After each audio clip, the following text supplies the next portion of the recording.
Hey guys. In today's video, we explore a stunning and deeply transformative story. We will follow the journey of Teodoro Santillan, a man who faced heart problems since childhood and, at a critical moment in his life, experienced a near-death experience that forever changed his view of the world. Teodoro saw incredible things, from a glimpse of the sky to a terrifying revelation about the future of our planet. So get ready for a story that will leave you with your mouth open. But before we start, leave a like, subscribe to the channel, activate the bell so you don't miss anything, and share this video with whoever you think needs to hear this story. Let's do it. My name is Teodoro Santillan. I was born in 1957, in a simple little house in El Paso, Texas. Today, at 67 years old, I'm here to share something that completely changed my life and my view of the world. I'm not a famous writer or spiritual leader. I'm just an ordinary man who had an extraordinary experience. Since I was a child, my heart has never beat at the right pace. It was like he had a mind of his own, you know? I remember one afternoon, I must have been 5 years old, playing in the backyard with my friends. Suddenly, I felt my heart race in a way that scared me a lot. It didn't hurt, but it felt like there was a pair of squirrels fighting inside my chest. This condition has accompanied me throughout my life. At the age of 15, I was officially diagnosed with a heart problem. My father, who also suffered from his heart, looked at me with that face of someone who understands someone else's pain and said, "It seems that the destiny of our hearts is always to be fragile, son." He tried to look strong, but you could see the worry in his eyes. From then on, my life became an endless series of trips to the hospital, exams and more exams, and an ever-growing collection of medicines. But it was in 1997 that things really got serious. I was in a work meeting when out of nowhere I felt such severe pain in my chest that I fell to the floor. They rushed me to the hospital and the diagnosis was myocarditis. The doctor explained that my heart was inflamed and that my ejection fraction, a term I had never heard before, was 39%. From the way he spoke, I knew it was serious. In the following years, I learned to live with this condition. I tried to lead a normal life, but always with that shadow following me. The medicine helped, but I knew I was living by a thread. In September 2019, I had a feeling something big was about to happen.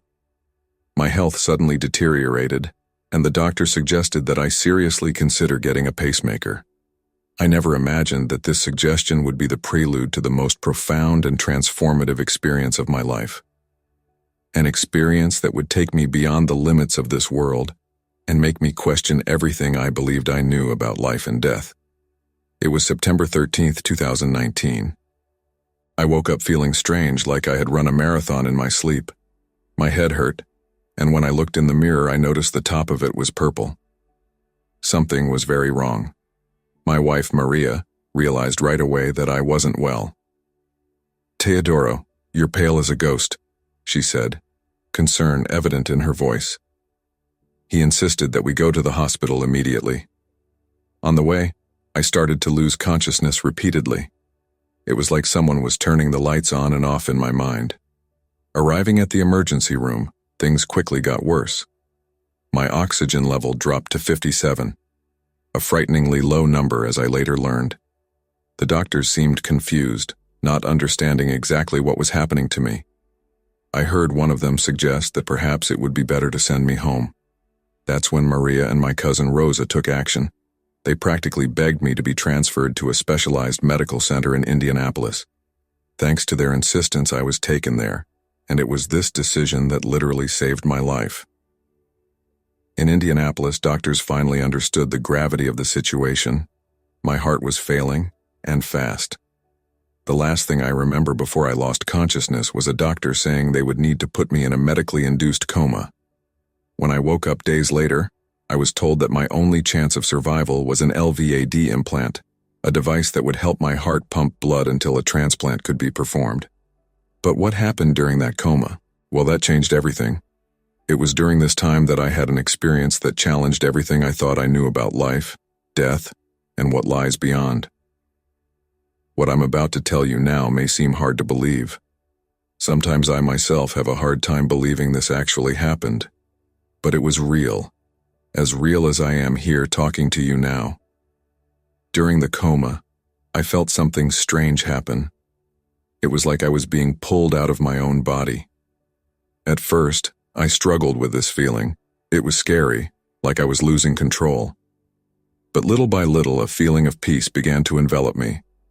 Suddenly, I found myself floating on the ceiling of the hospital room. I could see my body down there, lying on the bed, surrounded by machines and tubes. It was a surreal scene. I was looking at myself. I could see the doctors and nurses coming in and out of the room, checking the monitors, adjusting the equipment. The strangest thing is that I wasn't afraid. In fact, for the first time in a long time, I felt completely free. Free from pain, free from worries, free from the weight of my sick body. As I watched the scene below, I began to notice a light in the corner of my field of vision. It was a light unlike anything I had ever seen. It wasn't like sunlight, nor like the artificial light in hospitals. It was a living, pulsating light made up of millions of shining particles. The light began to attract me. It wasn't a physical attraction, it was more like she was calling me. And along with this calling came a feeling of warmth and love so intense that it is difficult to describe in words. It was as if, for the first time in my life, I was experiencing what it meant to truly belong somewhere. I hesitated for a moment, looking back down at my body. Part of me wanted to go back, thinking about my family, about Maria. But the pull of the light was irresistible. I decided to give myself to her. As I got closer to the light, the feeling of peace and love grew stronger and stronger. It was like diving into an ocean of pure happiness. All the fears, all the worries that I carried throughout my life simply disappeared. And then, in the blink of an eye, I was somewhere else. A place that would forever change my understanding of life and death. When the light dissipated, I found myself in a place that defies earthly description. It was like being on top of a mountain, but at the same time, it felt like I was floating. In front of me stretched a breathtaking landscape. I saw a city of gigantic proportions, surrounded by walls that shone as if they were made of precious stones. The colors were more vivid than anything I've ever seen on Earth. It was as if each color had a life of its own, pulsing and changing subtly.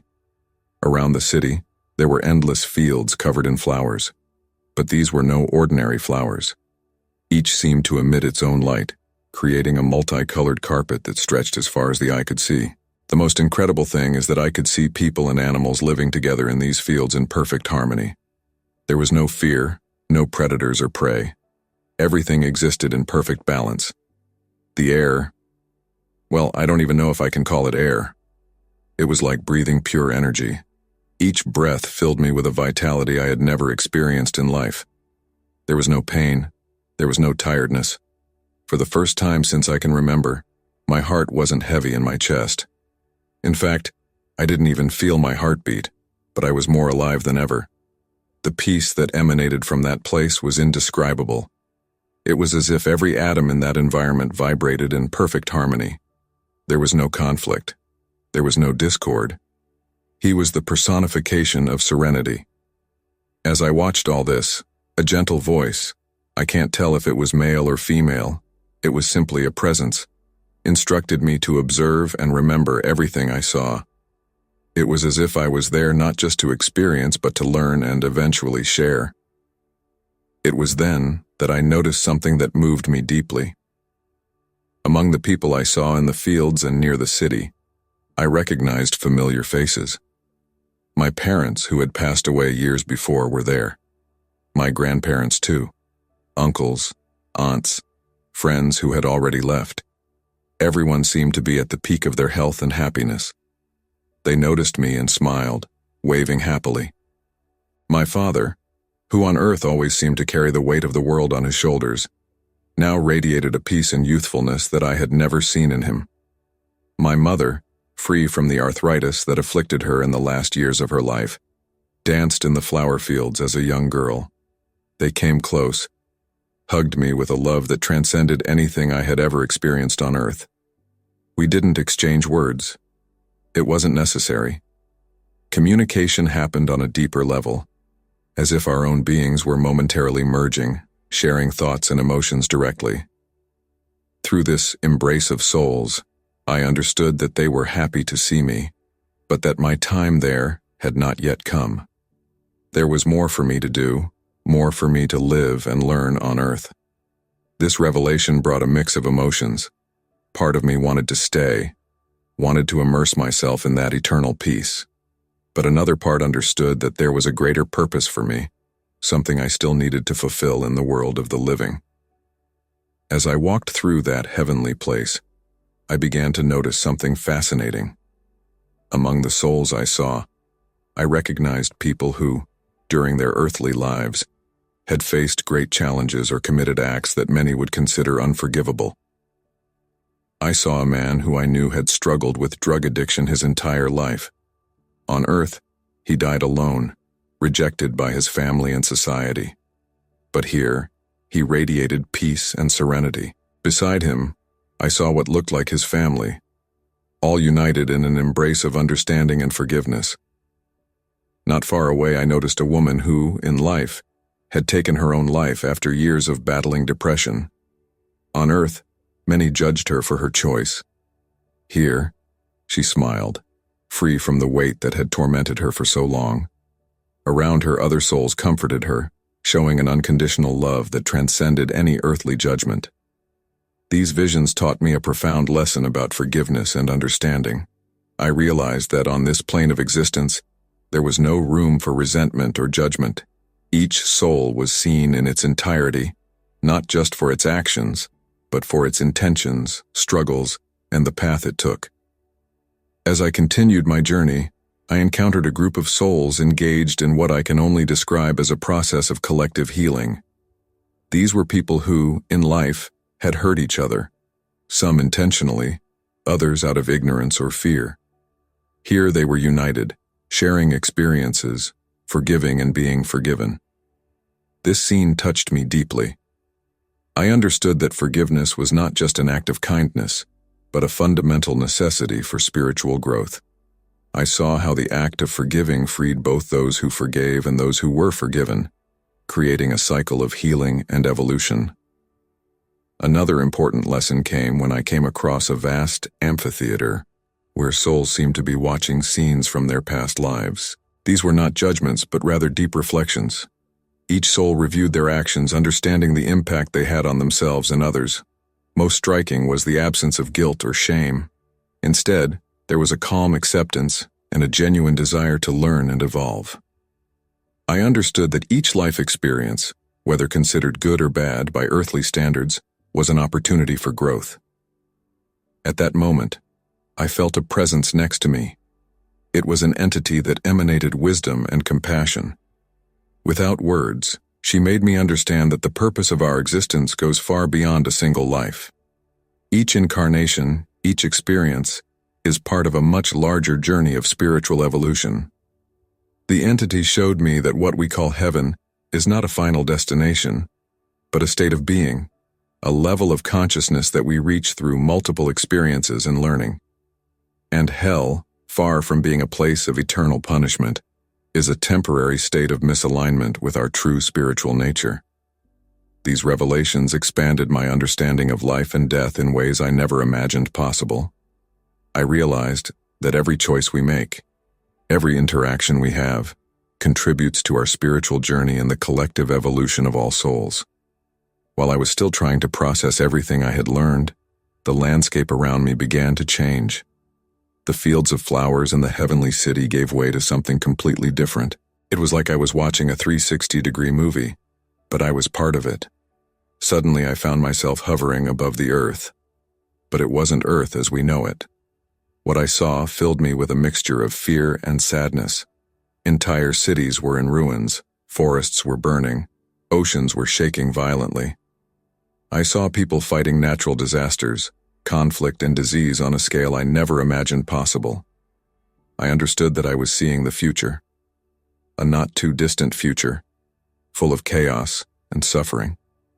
It was as if all of humanity was going through a collective ordeal, a test of endurance and faith. I saw world leaders making desperate decisions, scientists racing against time to find solutions, and ordinary people coming together in acts of courage and compassion in the midst of chaos.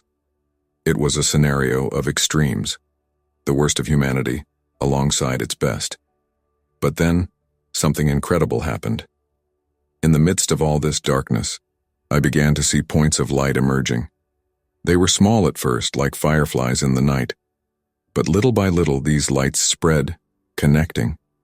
I understood that each light represented a person who had awakened to a greater truth, who had found inner strength and compassion in the midst of difficulties. I saw these lights forming networks, communities, movements. It was as if humanity was going through a process of collective metamorphosis. As these lights multiplied, the landscape began to change again. The ruins gave way to new cities built in harmony with nature. The oceans calmed down, the forests were reborn. I saw technologies that seemed like magic, capable of cleaning the air, purifying water, curing diseases that were previously incurable. But the most striking change wasn't physical. It was a change in people's consciousness. I saw a world where borders lost meaning, where differences were celebrated instead of feared. A world where competition gave way to collaboration, where everyone's well-being was more important than individual success. At that moment, I understood that what I had seen was not a fixed future, but a possibility that depended on the choices we would make from now on. The difficulties I saw were necessary. They were the catalyst for this great transformation. I felt a huge responsibility. I realized that each of us had a role to play in this transformation. It was not about avoiding the difficulties that would come, but about how we would respond to them. Every act of kindness, every choice based on love and compassion, would contribute to this new reality. As I took in these visions, I felt a presence beside me. It was not a figure I could see clearly, but an energy of unconditional wisdom and love.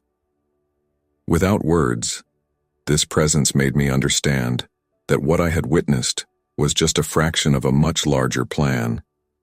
I understood that humanity was on the threshold of an unprecedented evolutionary leap. The difficulties we would face were like labor contractions, painful but necessary to bring about a new form of existence. I was overcome with a feeling of hope and purpose. I knew that if I survived and came back, I would have a mission to share this message. Not to predict the future or scare people, but to inspire hope and positive action. As this understanding solidified within me, the visions began to dissipate. But the feeling of purpose and the certainty that we were part of something much bigger remained. When the visions of the future dissipated, I found myself in a space that I cannot adequately describe with words. It was not a physical place, but a state of being. It was like being immersed in pure light, pure love, pure consciousness. It was in this state that I heard, or rather felt, a voice. It was not a voice in the conventional sense. It was more like the universe itself was communicating directly with my soul. The presence was so powerful, so loving, that I instantly knew I was in the presence of the divine. The voice did not use words, but transmitted deep understandings directly into my being. The first understanding was about the nature of reality. I understood that everything, every person, every creature, every particle in the universe was part of a single consciousness. We were all individual expressions of this consciousness, like waves in an infinite ocean. The second understanding was about the purpose of life. It wasn't something simple like being happy or doing good. It was much deeper.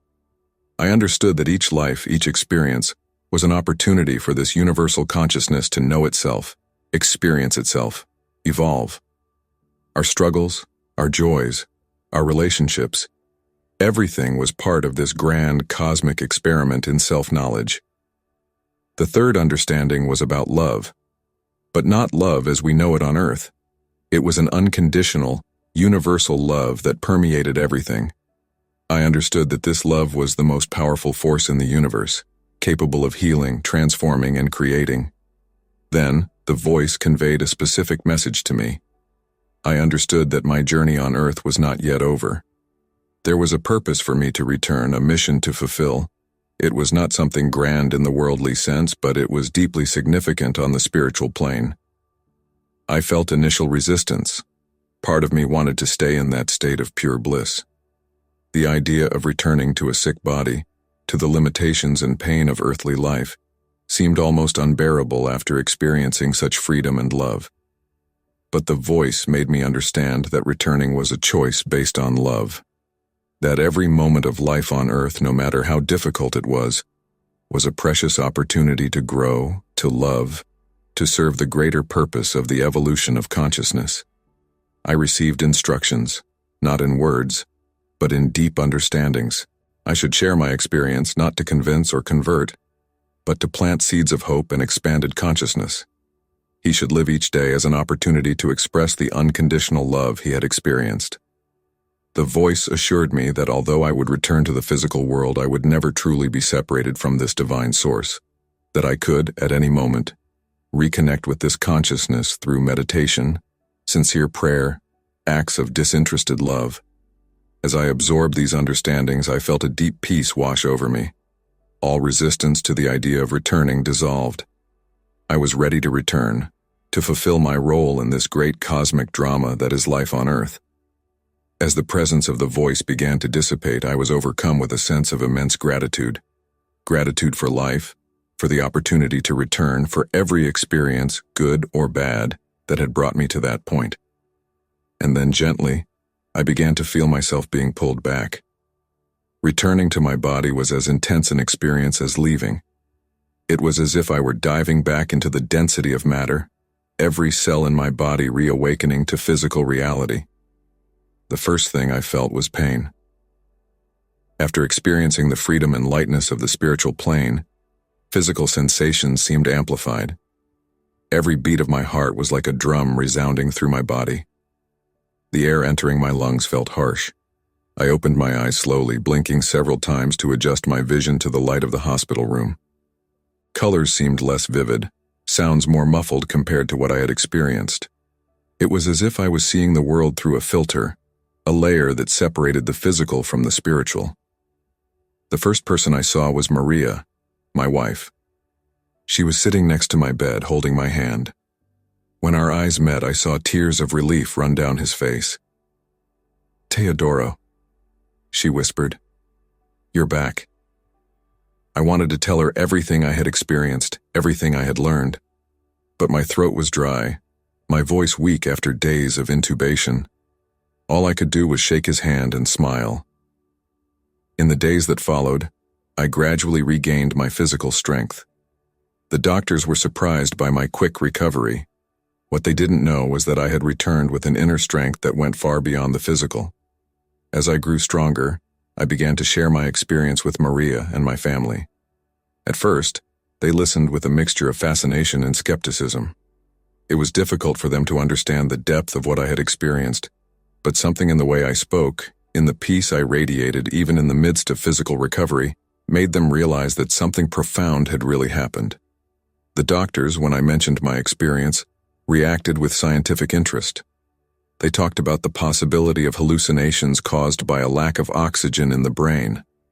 But I knew, deep down in my being, that what I had experienced was more real than anything I had ever experienced in physical life. One of the hardest things after returning was readapting to the linearity of time.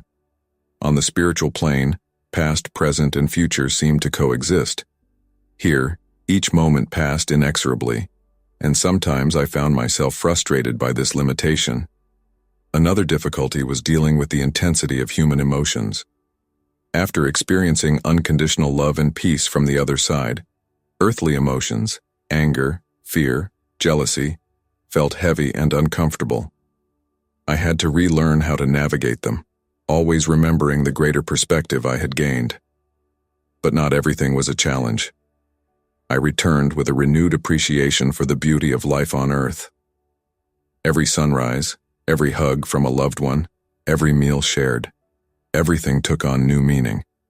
I saw divinity in every person, in every living being, even when they didn't see it in themselves. My relationship with spirituality has changed profoundly. Organized religions, with their dogmas and rigid rules, no longer made sense to me. I had experienced something that went beyond any doctrine. My faith was now based on direct experience, on the inner knowing that we are all part of something much larger. As my physical recovery progressed, I felt an increasingly strong calling to share my experience. Not to convince anyone, but to offer a different perspective, hope in difficult times. I started talking to friends, small groups in the community. Each time I shared my story, I felt like I was fulfilling part of the mission entrusted to me. And every time I saw a light of recognition in someone's eyes, a seed of hope being planted, I knew I had made the right choice in returning. The months that followed my near-death experience were profoundly transformative. Each day brought new challenges and discoveries as I tried to integrate what I had experienced on the spiritual plane with my everyday life on Earth. One of the most significant changes was in my relationship with fear. Before, I lived in constant fear. Fear of death, fear of not being good enough, fear of the future. Now, although I still felt afraid at times, it no longer controlled me.